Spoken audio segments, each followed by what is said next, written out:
Hello, my name is Gretchen Beecher, and I am going to be telling a ghost story this evening called Ghost Handprints, retold by S.E. Schlosser.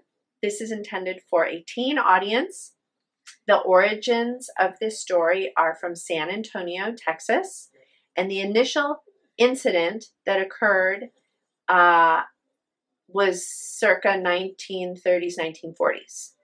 So this is Ghost Handprints, retold by S.E. Schlosser.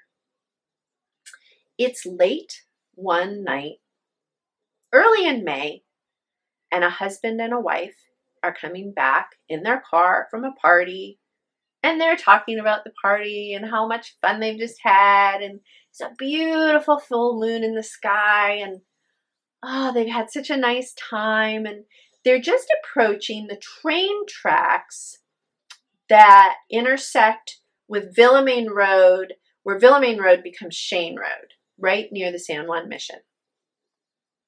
And as their car is crossing over the tracks, it starts to sputter and cough, and the check engine light goes on, and the car is coming to a stop, and the husband's turning the key. Now, this intersection, local legend has it that there was a school bus filled with children that was hit by an oncoming freight train at this very intersection, and all the children were killed. And the ghosts of these children, according to local legend, are said to haunt this intersection and help anyone who's in trouble. Turning the key of the car. It's not coming back to life. The husband and wife are now stopped dead center on the train tracks. And the wife is saying, "Can you get the car going?" And he's trying. "I'm trying. I'll get it going." He's pumping the gas, possibly flooding the engine. The car is not going, and the signals for the train start flashing the intersection that they are stopped at. There's a train coming, and they can see it way off in the distance. A little light is coming towards them, and the wife says, "Honey, we gotta go. Get the car off the tracks." "I'm trying. I'm gonna get it going." And he's sweating. He's really sweating now. And they're trying to get that car going. It's not going.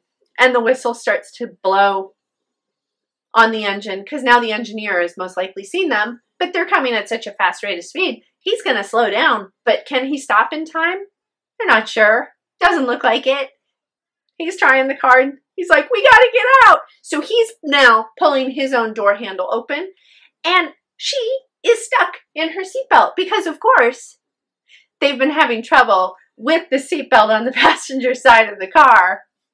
And she says, "Honey, the seatbelt!" And he has now thrown himself over the stick shift. He's in her lap. He's trying the seatbelt. He's looking up at the engine that's quickly approaching. She's saying, "We gotta go!"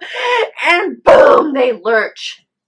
And he falls into her lap because they've been pushed so violently from behind, and their car moves off the tracks right as the train crosses. Just as they clear the tracks, the train speeds by, and the man looks back, and the engineer is shaking his fist out the window, saying something probably really insulting because they've almost just collided. They've just escaped with their lives. It's a terrifying ordeal. The wife says, "How did you do that? How'd you get the car going?" The husband says, "I didn't. I was in your lap trying to get the seatbelt undone. I didn't do anything. Somebody pushed us. Somebody pushed us from behind." And he gets out of that car so fast, and he goes running back in the bright moonlight, looking everywhere. There's nobody there. "Hey! Hey! Who helped us?" He's screaming. She's still stuck. Poor wife is still stuck. She's fiddling with the seatbelt, wrestling with it. He's standing back there now like, what has just happened? She finally gets out. She gets the seatbelt, of course. 2 minutes later, she comes back. "Who was it? Who helped us? Where are they?" "Honey, there's nobody here." No, somebody helped us. Somebody pushed us off the tracks. And now they hug each other. They realize, you know what? We were almost just killed in a car. That was horrible. They're shaking. And she says, you know, honey, you know what? I bet it's somebody who's shy. Thank you. Whoever just helped us. Thank you so much. And then the guy follows suit. Yes, thank you. Thank you. Whoever you are. They figure it's somebody hiding in the woods feeling shy. Okay. And the wind starts swirling all around them, swirling, blowing their clothes, patting them almost. They can feel it. And they're shivering, standing there holding each other, shaking. What a horrible experience they've just been through. The husband's going for his cell phone to call a tow truck because the car, of course, is still not working. And the wife turns towards the car and stops dead in her tracks. Honey, look. And the husband, his cell phone, what? And all across the back of the car are these little tiny little handprints. The kind that you see on the walls of preschools and elementary schools, adorning them all across the country, all across the world. You see these little handprints in schools. And they realize these were the little hands, the little ghosts had pushed them across the tracks. And they're hugging each other. Again, they're shaking. They're in disbelief. They can't believe that just happened. And the wind, it's swirling all over it again. They can feel it. They can feel the padding. It's giving me goosebumps just thinking about it.